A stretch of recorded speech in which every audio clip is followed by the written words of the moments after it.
Here's the main thing I want America to see, because now it's America, since I was on national news or national whatever yesterday. I want everyone to know that we can be responsible when we open our business. So if we come and act a fool here, that doesn't do anything for us.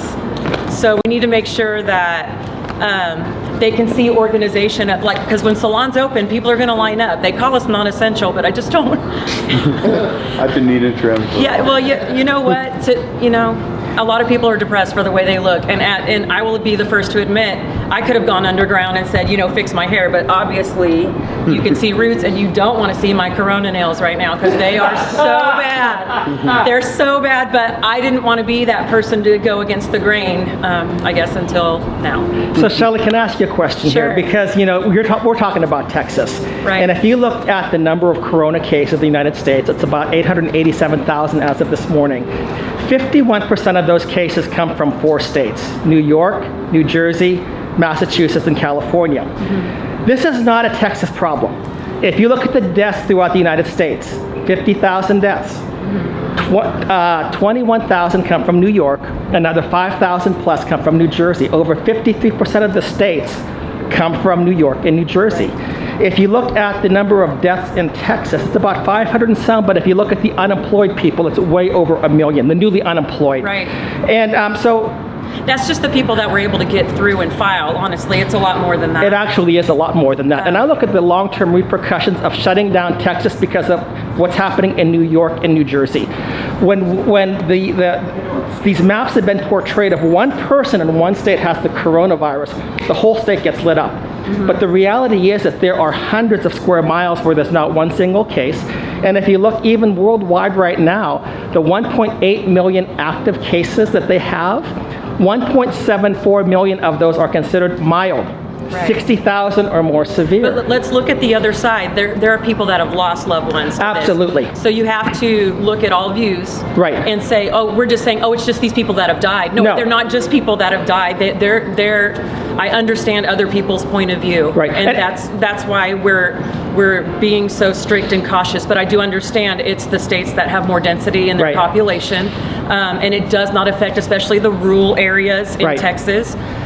So it is extremely important that when we do this, that we do it safely, so we don't make ourselves look like a fool and spread this all over the place. And I agree with you, but I guess my point in that long introduction was to say how many people and how many families are going to be impacted by being out of work, by possible upcoming financial difficulties, by poverty. You hear about people in apartments that are their eviction notice is ready for them. Once you get one eviction notice, it's not easy to get another apartment. Well, a lot of this is psychological too. A lot of people are concerned about the physical deaths of people and what's going on, but this is affecting people psychologically. Absolutely. And the problem with that is that we're not going to see those numbers until much later. Right. It's not something that's, we can count that right now. Right. There's a lot of people sitting at home, a lot of people in treatment centers that can't go to their groups, a lot of people committing suicide, and we're not labeling those as, that's a COVID, like everything else that they're labeling. Right. It seems like if someone has a car accident and they were around someone that had COVID, they had COVID too. So no one's really sure about the numbers, and a lot of the stuff is fabricated. I just wish that the government would tell us the truth. We're big, we're adults, and just tell us the truth of what's going on and let us make our own decisions. Well, I just came up here because I wanted to support you, because our Texas government, if you want to say maybe a week or two because we did not know what was going on, that's one thing. But to shut down the Texas economy and to shut down the world economy for something that in the majority of cases by far is not as big of an issue as being made. In fact, I understand them shutting it down at the beginning. Until they start figuring out what it is and get their hands on it and get some data. But when it continues to be weeks and weeks and weeks, and they're pushing the goalposts back, and continuing to not let us work, that's not okay. That is not okay. We're not getting. I tried to get loans. I'm not getting unemployment. I didn't get a stimulus check, but I'm expected to pay this salon lease, and I'm expected to pay all the utilities and my mortgage, which in fact I didn't pay. So it's okay to shut us down because you want to say, okay, stop, we got to stop this, like stop the bleeding, you know? Right. Put a tourniquet on that. But once the weeks go by and we're not getting any assistance, then they have no choice. You have to open us up. We have the right to work and provide for our families. Well, we're here to support you. Thank you so much. And thank you for showing your leadership in this. Thank you. Thank you. It wasn't intentional. I'm sure it wasn't. It really wasn't. I was just want to we're our little family and I wanted to make sure they could feed theirs. And that's what it started out as. It's Absolutely. definitely pretty big. Thank you again. We all applaud you. Rights like that, you can't make a condition. I don't. You're right. Nothing justifies just plucking your civil liberties. I mean, if Correct. they can be taken just so easily now. But you have to This is what just counts. right, and I know we're all mad, and everybody's upset about it. But you have to just put yourself in someone's shoes. If you're Abbott, you know, Governor Abbott, and if you open up Texas right away and the virus spreads, then you're the biggest evil person in the world, right? But if you shut it down and you don't give anybody rights, you're the most evil person in the world. So he's got a double-edged sword, and it's very hard. So I think He's a politician. he is a politician, and he But took chose an that. oath to uphold the Constitution. Absolutely, and that's And why there's we're no opening. conditions in the You're right. You're preaching to the choir. You're right. So yeah, I do believe in our rights to enough is enough. And I want to peacefully open up conversation and not this be a crazy thing and say, what do we need to do to get this place open back up? Because we need to. And not just the people that own the businesses, everyone around us, they need us. Excellent. Thank Well, we you. applaud you. Thank you very Thank you much so for doing much. this. I'm Alan with 1080 Carol. I'm sorry. And Hi, I think you all answered all my questions while I was here. Oh, good. Right in front of you. Yeah, and so actually that was some kind of one of the things that, like you had said, like it's not like a Republican Democrat thing necessarily. It's just Oh, no, we it need to be definitely able, isn't. We need to be able to like pay our employees like down the chain too, because like your employees or your contractor, they need to be able to. Well, pay it rent and starts way. mortgage. It's way bigger than me. So, like, of course, I asked for lenience on my lease, but of course, the person that owns the building, they owe people, and then it's a trickle down effect. And so, am I mad that I couldn't get it done? I'm a little upset, but I expected it when I called. I am a little upset that my insurance money's not helping me when, you know, I have, you know, business insurance. It actually says that if there's a virus, we're not helping you. I don't even know where that came from, but it's in a lot of people's insurances if you haven't checked your business insurance. But it's definitely not a political thing to me. This is not left, right. This is not black, white, age, anything. Everybody's affected with a small business. We have a lot in the beauty industry that have their own business and work for themselves, and it definitely doesn't discriminate who this is affecting right now. And so this is for everyone, and I don't want anyone to make this a left-right thing. It's not. It's not. It really isn't. It's a rights thing, and everybody left or right has those. What would you say to someone on the other side? I think when I was talking to you before, it was one of those where people are like the state health director has told us that we want to we know we don't have huge numbers of cases, but we want to keep it that way. So like if we take these precautions now, it'll prevent us from having to do even more down the road. Right, but they're letting people go in Walmart. Hey, guys. Ian, what do you think? They're letting people go in Walmart and Home Depot and all of these things, and they're taking way fewer precautions than I am. And my stylists are trained hygienists as far as that's concerned. Most of their training is in hygiene and sanitation. I know they know how to do hair and do stuff like that, but it's their job to be sanitary, and we are applying regulations on top of that. So I'm not concerned that we're spreading the virus. I know people are thinking I'm being reckless. I'm definitely don't want anyone to get sick here, but if you're going to Walmart, Home Depot, or if you're getting drive-through food, you have a way bigger chance of getting sick than coming in my salon. Thank you. You're welcome. Excellent. It's interesting, Anything else I left out for that you- Starbucks, you'll find that some of the Starbucks people don't have gloves on. Well, it's not even that. The ones that do have gloves, they don't trade them in between clients. And so if you're taking someone's credit card and then you give it back, well, anybody and everything that person's touched and all those other people and all the people in front of you is on your hands, and then you're in the drive-through eating. So a lot of people are misinformed, I think, and think they see gloves. And yes, I'm wearing wearing gloves because I want to take them off and sanitize my hands when I go in. I don't, Yeah, and alcohol is a really good virus killer. Right. And the numbers came out yesterday about the sun, UV, humidity.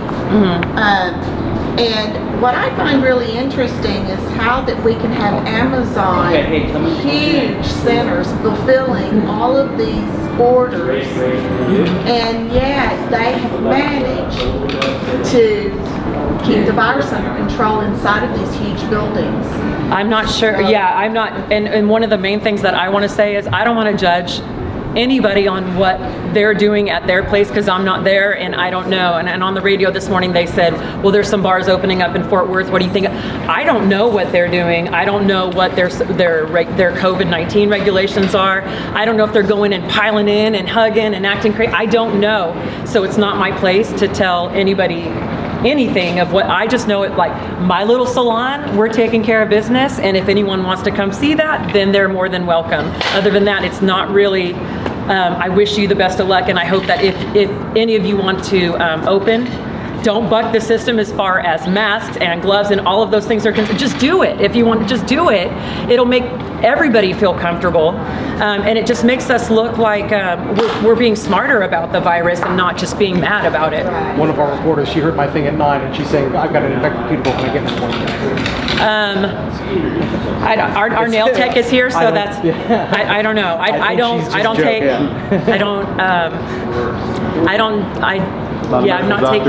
I do believe that we need to keep in mind that from what the doctors have said, they have said that we need a herd immunity. Some of them have said that, so we've got to be careful how we.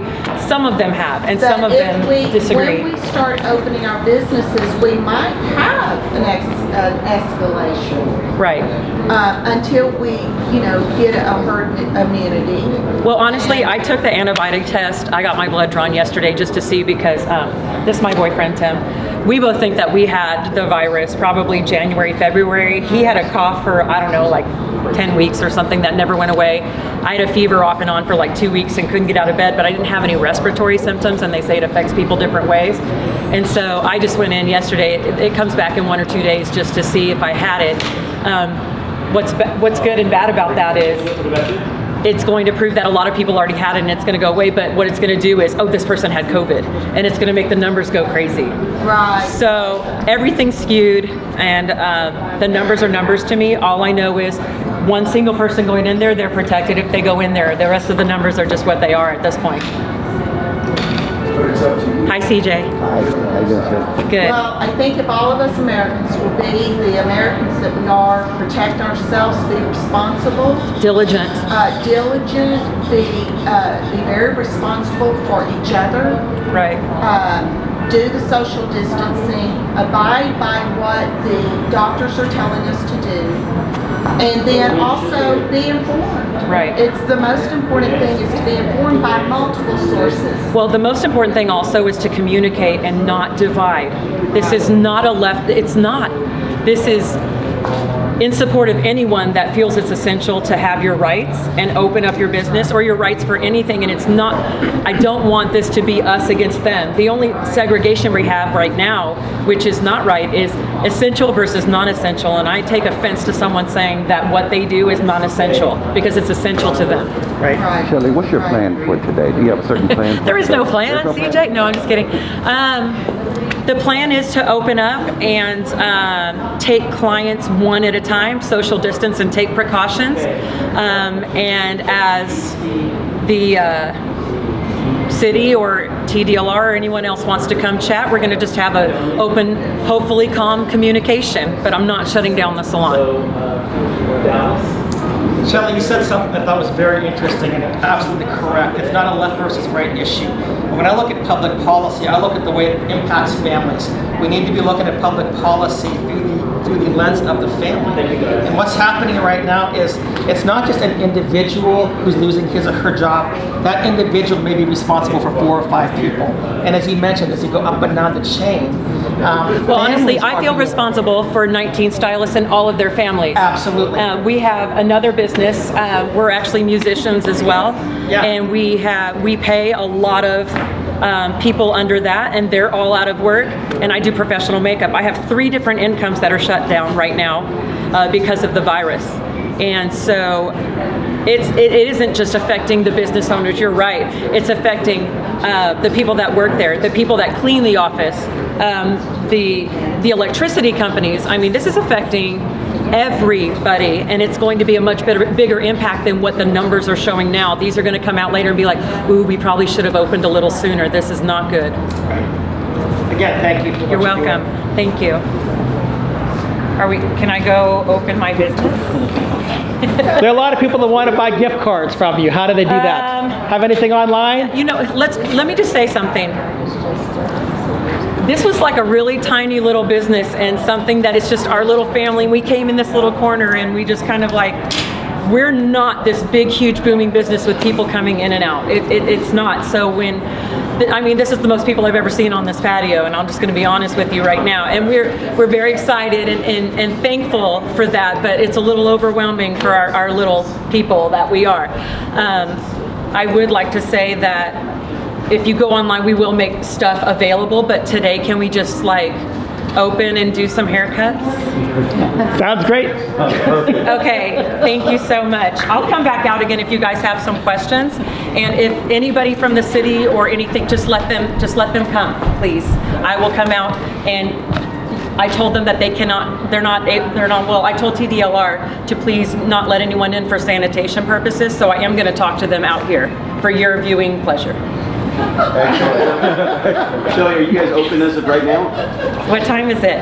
9:15. Yeah, I guess we're a little late. I just need to see if any stylists showed up because y'all know as much as I do right now. So I know my nail tech is here, and she's setting up. She has a screen and all types of things she's taken care of for sanitation purposes.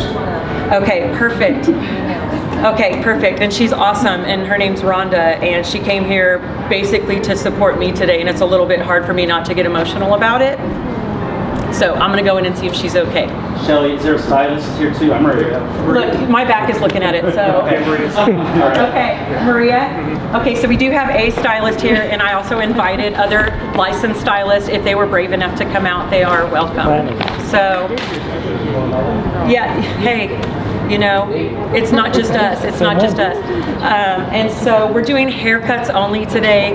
No, nothing crazy as far as color, and it takes too long. But if you need a trim like we all do, then Maria would be more than happy to assist you. And she also speaks Spanish too for any of the people that want to come in. We both speak Spanish. I used to be a Spanish teacher for like 13 years before I opened the business. And so, yeah, this is a lot, y'all, and I appreciate you coming. I'll come back out and check on you. Great. We appreciate you. Thank you. Thank you.